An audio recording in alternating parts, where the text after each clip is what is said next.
আপনার বাচ্চা কি চাওয়ার আগে সবকিছু পেয়ে যায়? আসসালামু আলাইকুম, সবাইকে স্বাগতম স্পিচ টর্চ উইথ ইসরাতের আরেকটি এপিসোডে। একটা ছোট্ট উদাহরণ দিয়ে শুরু করি।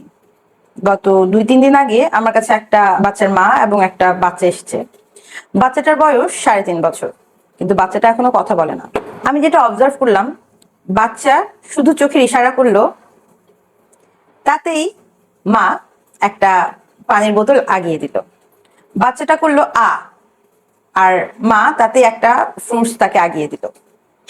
তো আমি এই জিনিসটা দেখে খুব অবাক হলাম। আমি প্যারেন্টসকে জিজ্ঞেস করলাম যে বাচ্চাটা যে পানি চাইলো বা বাচ্চাটা যে ফল খেতে চাচ্ছে সেটা আপনি কিভাবে করে বুঝলেন? তো মা আমাকে বলল যে বাচ্চা তো ছোট থেকে এইভাবে করে প্রকাশ করে, এবং ছোট থেকে এইভাবে করে প্রকাশ করে বলেই আমরা বুঝে যাই যে বাচ্চা এখন পানি খেতে চাচ্ছে, বা বাচ্চাটা এখন ফল খেতে চাচ্ছে, বা বাচ্চাটা এখন খিদা পেয়েছে। তো আমি জাস্ট মাকে এই কথাটাই জিজ্ঞেস করলাম যে বাচ্চা যদি চাওয়ার আগেই সবকিছু পেয়ে যায় তাহলে বাচ্চা কথা বলবে কিভাবে? তখন প্যারেন্টস বললো যে আপনি যে কথাটা বললেন সেটা তো আমি আগে কখনো ভেবে দেখিনি, যে বাচ্চা চাচ্ছে কি চাচ্ছে না আমি তো বুঝতেই পারি না। ও তো কখনোই আমার কাছে সেভাবে করে চায় না, সে শুধু কথা বলে না, কিন্তু মাঝে মাঝে এরকম সাউন্ড করে করে হচ্ছে সে যেটা চাচ্ছে সেটা আমরা বুঝতে পারি, ওটা আমরা তখন দিয়ে দিই। জি ঠিক, আমরা অনেক সময় বাচ্চা চাওয়ার আগে সবকিছু দিয়ে দিই। আমরা দাদি হোক, নানি হোক, আমরা প্যারেন্টসরাও চাইবার আগে বাচ্চাকে সবকিছু দিয়ে দিই। চাইবার আগেই দিলে বাচ্চা কিছুই শিখবে না, কিছু যে চাইতে হয় সেটাও চাওয়া শিখবে না।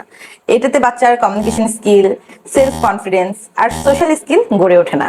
তাহলে কি করবেন? চাইবার আগে কোনো কিছু দেবেন না। বাচ্চাকে সুযোগ দিন হাত দেখিয়ে বা শব্দ বা জেস্টার দিয়ে চাইতে শেখার। ছোটভাবে কোনো জিনিস চাইলেও তাকে প্রশংসা করুন, দারুণ, তুমি খুব ভালো চেয়েছো।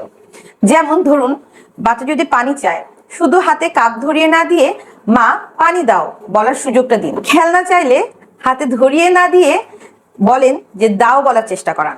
আর আপনাদের জন্য ছোট্ট tips: 5 minute intentional communication practice করুন। চোখে চোখ রেখে চাইতে শেখান। চাইবার অভ্যাস যতই ছোট হোক, বাচ্চাকে তত বেশি প্রশংসা করুন। দেখবেন বাচ্চার মধ্যে চেঞ্জ আসছে মিরাকেলি। আজকে তাহলে এই পর্যন্তই। সবাই ভালো থাকবেন। আল্লাহ হাফেজ।